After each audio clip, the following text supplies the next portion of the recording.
Welcome back everyone, we are back in FM24 and the early access beta and this is going to be a continuation of our beginner's guide to Football Manager, wherein in the last video we talked about how to set the game up properly and the best or optimal manager build, and in this video it's going to be all about day one of your job in Football Manager. So this is the screen that you'll be welcomed with when you get through every step that we've talked about in the previous video.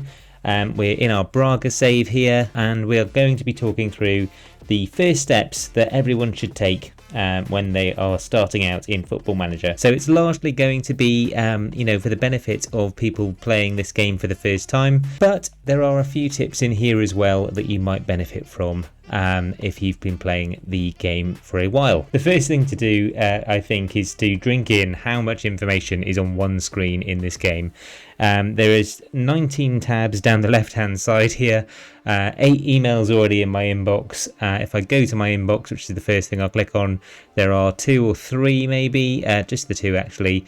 2 red, which means action must be taken emails. If you're not familiar with it, it can be quite off-putting. First thing that I'm going to say is that there are actually only 2 or 3 tabs that you've got to get familiar with. First email in my inbox then is just a supporter profile update, nothing really to be concerned about it at this stage with that. The next one is one of the first that you have to take action on. So my very first action is going to be to just accept whatever the current vision is. So this is the board setting out exactly what they want you to do at the club. For the most part, this doesn't really change. I think you'll usually see developed players using the club's youth system try to sign players under the age of 23, play attacking football. Those are all kind of steadfasts in the board culture expectations wherever you are, albeit I am going to play at a much lower level soon, so we'll see if that stays true. But yeah, the end of the current season then, so you're in the 23-24 season obviously, so the expectation is that we will reach the Champions League and qualify in the proper fashion, that is not needing to go through any playoffs before the season starts next year, challenging for the Portuguese Premier League and reaching the latter stages of the domestic cup as well, so quite high expectations on Braga here. I am going to accept that current vision though, I'm not going to do too much against that. The next email in my inbox then, so you can use next unread to cycle through your emails, but I like to chop and change, so I just use this kind of the inbox panel. There are some players that are reaching the end of their contract, but also, if I'm frank, the end of their career. So João Moutinho has been around since I think the Cretaceous period, and Jose Font is even older than him. so yeah, we got a couple of dinosaurs in our side. I'm not going to worry about any other players. I think those 2 are big names, but they're probably going to retire or move on at the end of the current season, so delaying the decision here is fine. And likewise the rest just don't really have the current or potential ability, so these 2 columns here, to merit me panicking and wanting to get into contract negotiations up front. So yeah, every single one there is a delayed decision, so I'm going to apply that advice. Then it's on to the big one, so creating a tactic. Now this is probably the fundamental choice that's going to set out your season, so the thing that's going to make the most impact on how you do. My advice here is to go with what basically your current squad can handle. So if you click on create tactic now, you'll see thumbs up against where your assistant manager, who in this case is Franclim Carvalho, where they believe that we're well suited to this kind of play. Knowing that I've got a few older players in the squad, I'm a little against the idea of going gegenpress because it's high intensity, a lot of running. So I'm going to go vertical tiki-taka instead. I am going to tweak this slightly because I feel like the default vertical tiki-taka has got a few too many team instructions, which are these things outlined here. So I'll change that in a second, but then it's on to formation. Again, there's a thumbs up here against the diamond, the narrow formation, so that would tell me that we don't have a lot of wingers in the squad at the moment. So I'm going to go with that advice again for now. We'll see what the summer brings in terms of recruitment, but that's going to be that's going to be the one I choose. And then this is the thing that I would definitely click before anything else. So what you have here is a complete blank canvas in terms of squad and players, and all of your players are placed into this kind of non-selection area. So below, even all 15 of your substitutes and the starting 11 above them, everyone is outside of the roster at the moment. So hitting quick pick will put the strongest team out for you, but it's not necessarily the final product. So what I mean by that is that there's going to be some tweaks that I need to make to roles as well as personnel, and I will adjust these slightly. So first things first, I mentioned I was going to change the team instructions slightly because there's too much here for my liking. I'm taking off the underlap and the play through the middle. I'll figure out if that's a good suit to my players when the time comes.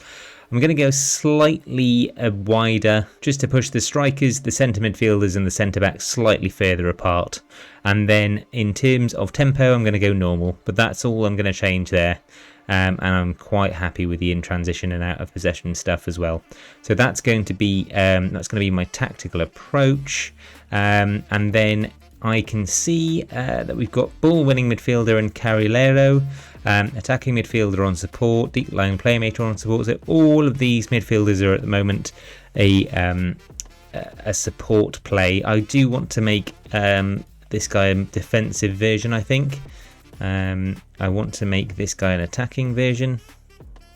And that's just going to stretch that midfield slightly more. So even though I do want to kind of maintain possession, I am also conscious that we might not be creating the most if I don't make those tweaks now. So what you would have seen me do in amongst that is flick between these three tabs. Now these are probably your most important views of your team, because if you're changing your personnel quite a lot, that is pulling people onto the pitch from your substitutes, you want to know how that's affecting this green bar here, which is the tactical familiarity level, and it's broken down into many parts. Position, role and duty being probably the most interesting and important. This guy, his best position is exactly what I've put him on here, so I changed him from a support to a defence, so likewise he should get a lot better than he is now. Zalazar as our attacking midfielder, he is in the correct role too, so that's good. And finally Horta, who looks like he can play in a couple of places. Metzala attack, so I am actually going to change this from Carrilero to Metzala attack, and I'll let him play his preferred position. I think that gives me a little bit better balance as well in the midfield. I quite like that. Now, if you follow FM Immortal, you'll know that on our channel recently we did a test to see which striker role yielded the best results up front, and these two came up quite well. So what I've done there is change Banza from the default poacher, which is the role that's this formation wanted him to play, into the pressing forward role that I know that he can play. And what I'm tempted to do with Horta is actually go into a advanced forward attack rather than this complete forward, because I don't think he's got quite enough in him. So you can see he's way more tactically familiar with that. He's accomplished in terms of position, role and duty, and I think that's probably the best partnership that I can get from the start there. Once we've finished the tactics, then it's back to the inbox, and it'll be the rest of the first set of emails to talk through. So looks like I've already got a good number of friendlies lined up. That will always be the case in your first season, but do watch out for it in seasons 2, 3, 4, etc. Because you do want to make sure you're getting your squad up to scratch before the season starts in terms of match sharpness. Once you've cleared your inbox, then you can, if you like, rearrange the features down the left hand side here. So the three that I recommend keeping at the top are squad, tactics and dynamics, because those are the three that you're going to probably delve into the most when you inherit a new squad and you want to learn more information about them. Training, the data hub, the staff panel, the medical centre, and I personally don't like the squad planner, but all of these things I think are secondary and or tertiary to the first 3 here that I've got on my list. So I'm actually going to bring tactics to the top here because I think it's going to be the most important one for the time being. So that is kind of in my ordering of importance, if you will. And whilst I'm in the tactics page, the next thing to do is assess your squad depth. Now, the squad planner does promise to do this. I think if I click on squad planner, it'll probably give me some form of view based on the formation that we now have, and I can see if I click into these, it will tell me all the different players that can play in these positions. But I'm a bit of a purist when it comes to this kind of thing, and I think that pen and paper is actually a lot easier and to get a fuller view of all of the different positions and the depth in different places. Now, one quick tip that I would give you in this view is that if you go to the very bottom of your squad down the right, you'll probably find that there are a few players that haven't yet returned. If they're on holiday or if they're in international duty, they may not be included in your squad yet. But also you'll have these kind of faded purple players who are actually your players that are already committed to loans. Now, if you right click them and go to the transfer, you'll see this currently greyed out option of recall from loan, and what you will be able to do is 28 days into your save, or actually 28 days from the moment that they signed the contract, which could precede that, you'll be able to recall a few players. So you may have some players, this might not always be possible because it might not be a clause in the contract that they've signed, but you may be able to bring a few of these players back. For example, Rodrigo Gomez looks like a decent young right wing back. Probably doesn't have the tackling for me actually in the marking, so he's more of a winger than a right wing back. Then it's time to map out your first and second 11. My recommendation is that in an ideal squad, you're looking to get 2x plus 1 player for each core position. So when I talk about core position, I'm talking about centre backs, wing backs, defensive midfielders, centre midfielders, attacking midfielders and strikers, and of course a goalkeeper as well, but you're probably only going to need 2 of those regardless. But if I have 2 centre backs in my formation, I want 2x, so 4 plus 1, which is 5, as my overall coverage. If there's only one position, like in the DM role, I want two of them plus 1. And in a few positions, I think probably centre forwards, centre mids and wing backs, you'll want to fill the senior squad with a few under 20-year-olds. This will be players from your youth system, or it could just be new signings that are under the age of 20, and for the most part that's going to act as a free bit of coverage that you can bring into your squad, and to try and train up a player of course as well and develop them from a young age. But essentially you're looking to get to around about a 28 player mark total, with a good handful of youth players in there. Next, let's have a look at the squad tab, and when you look at the squad tab, you're probably not going to see exactly what I'm seeing here. That is because I have added in a good few columns. So the ones I've added in are wage, age, homegrown status, assistant manager's opinion of the player's current ability, the equivalent potential ability, and then the last 5 game rating, which I think might be in there actually, but I've also got average rating too at the end here. So yeah, we've added in 4 or 5 columns. How you do this is just right click anywhere on this bar, left click to get off of that, and then you can insert column. And the ones that I've added in, so ability, that would have had the other 2 abilities, so potential and current. In terms of age, I think that's in general and it's at the top usually. In terms of wage, I think that's in contract, and then general and then wage. And then homegrown status is probably the hardest to find.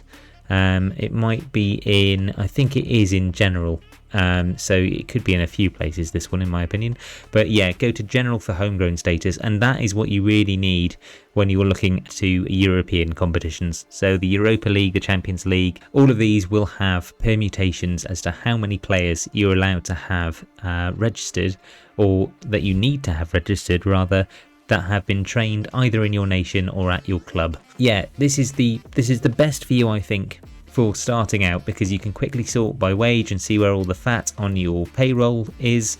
You can see if there's anyone completely unhappy, you know, what other things are going on with them.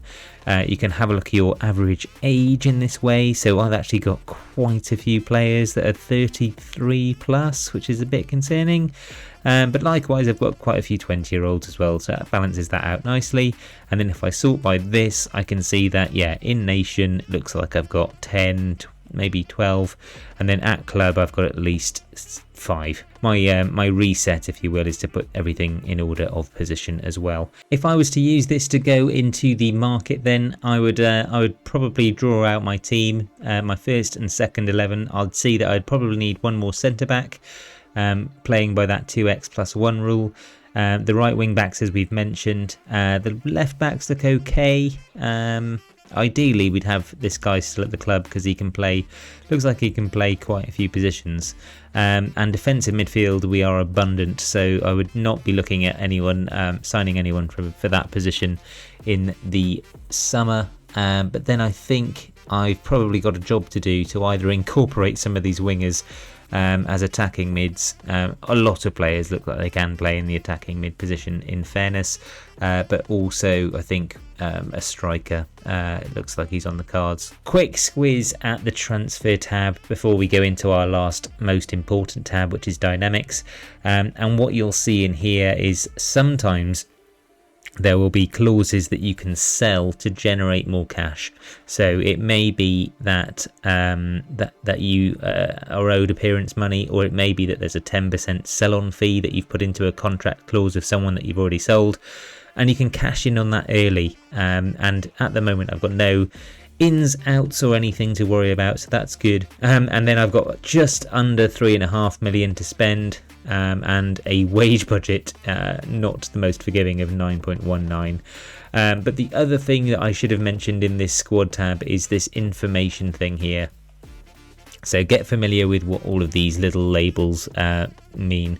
WNT is wanted by a club. I've got loads of players that are wanted. Apparently Lucas Piazon, the Chelsea legend, is actually wanted and transfer listed. Obviously that's not done by me, I've just inherited that, as is Andre Horta, which surprises me. I thought he looked quite good.